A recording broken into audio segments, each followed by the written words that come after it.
Hi అండి, welcome to Lahari kitchen.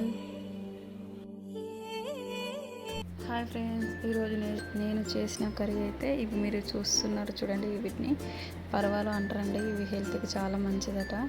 చూడండి, cut చేసి పెట్టుకోవాలి. పర్వాలు 2 ఆనియన్స్, పచ్చిమిర్చి, ఎల్లిపాయలు ఈ కట్ చేసుకున్న పీసెస్లో వాటర్లో వేసుకొని బాగా ఉప్పు వేసుకొని మన కాకరకాయలు పిసికేసినట్టు బాగా పిసికేసి వాష్ చేసుకోవాలి. బాగా ఇట్లా అంటే ఇవి ఒక రకంగా ఉంటాయి, కొంచెం చేదులాగా. అవంతా బాగా పిసికేసి కడిగేస్తే దానికి మొత్తం వెళ్ళిపోతుందండి. వీటిని పర్వాలు అంటారు. చాలా బాగుంటుంది టేస్ట్. ఆనియన్స్తో వట్టే ఫ్రై చేసుకోవచ్చు. ఎక్కువ ఏం చేయాల్సిన అవసరం లేదండి. కర్రీ ఇది సింపుల్గా ఫ్రై చేసుకోవచ్చు. నేను ఇట్లా శుభ్రంగా కడిగి పెట్టేసుకున్నాను. బాగుండి పెట్టుకోవాలి. ఆయిల్ హీట్ అయిన తర్వాత అందులో కొద్దిగా జీలకర్ర, మెంతులు వేసుకొని బాగా వేయించుకోవాలి. వేయించిన దాంట్లో ఎల్లిపాయలు దంచేసుకోవాలి. వెల్లిపాయలు దంచేసుకొని బాగా వేగిన తర్వాత కట్ చేసి పెట్టుకున్న పచ్చిమిర్చి, ఆనియన్ అవన్నీ వేసుకొని ఒకసారి బాగా కలిపేసుకోవాలి. ఆనియన్, పచ్చిమిర్చి కొంచెం వేగగానే మనం కట్ చేసి పెట్టుకున్న పర్వాలు పీసెస్ మొత్తం వేసుకోవాలి. కడిగి పెట్టుకున్నవి. ఏం లేదండి, చూపించిన విధంగానే చేసుకోవచ్చు సింపుల్గా. వీటినైతే పర్వాలు అంటారు. ఇక్కడ మేము తింటాం కాబట్టి మాకు తెలుసు. ఇది ఊర్లలోనైతే ఉండవు ఇవి. మేము ఇక్కడ హైదరాబాద్లో ఉంటాం కాబట్టి ఇది నేను ఒక వారానికి ఒకసారి చేస్తాను. వర్షాకాలం, చలికాలంలో ఉంటాయండి సీజన్ ఇది. ఒక సైడ్ అయితే నేను వైట్ రైస్ పెట్టేస్తాను. వైట్ రైస్లోకి, రొట్టెలోకి, చపాతీలోకి చాలా బాగుంటుంది. ఈ కర్రీ చేసినప్పుడు నేను మా ఇంట్లోనైతే జొన్న రొట్టె చేస్తాను.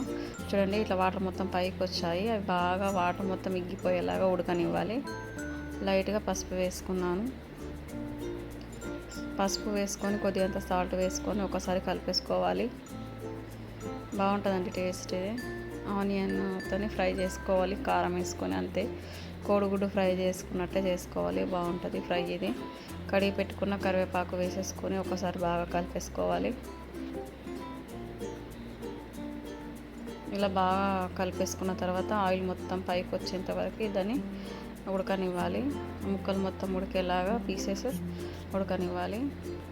అలా మొత్తం ఆయిల్ మొత్తం పైకి వచ్చింది. నేను కర్రీకి సరిపడంత కారం వేసుకున్నాను. నేను 1/2 kg తీసుకున్నానండి. అది కొద్దిగానే వస్తుంది కర్రీ, ఎక్కువ ఏం రాదు. ఫ్రై చేస్తే ఇంత అవుతుంది, ఎక్కువ ఏం కాదు. ఒక్కరికి ఇద్దరికి బాగా అవుతుంది కర్రీ ఇది. కారం వేసుకున్న తర్వాత కొద్దిగంత కొత్తిమీర వేసేసుకొని అటు ఇటు కలిపేసుకొని కొద్దిగంత సాల్ట్ వేసుకొని కర్రీకి సరిపడినంత సాల్ట్ వేసుకొని అయిపోయింది ఫ్రెండ్స్, దింపేసుకోవాలి. సింపుల్గా ఈ కర్రీ ఇంట్లోనే చేసేసుకోవచ్చు. చాలా బాగుంటుంది టేస్ట్. ఇది హెల్త్కి కూడా చాలా మంచిది అని చెప్తారు ఇక్కడ. మేమైతే ఒక వీక్లీ 1 time అట్లా తింటాము.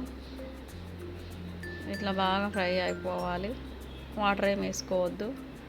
ఓన్లీ ఆనియన్, జీలకర్ర, ఎల్లిపాయ, మెంతులు, కరివేపాకు, కారం, సాల్ట్, పసుపు, అంతే అండి ఈ కర్రీలోకి కావాల్సినవి. వేడి వేడి వైట్ రైస్లోకి వేసుకొని తింటే బాగుంటుంది టేస్ట్ అండి. కొత్తగా చూసేవారైతే please subscribe to my channel. Thank you.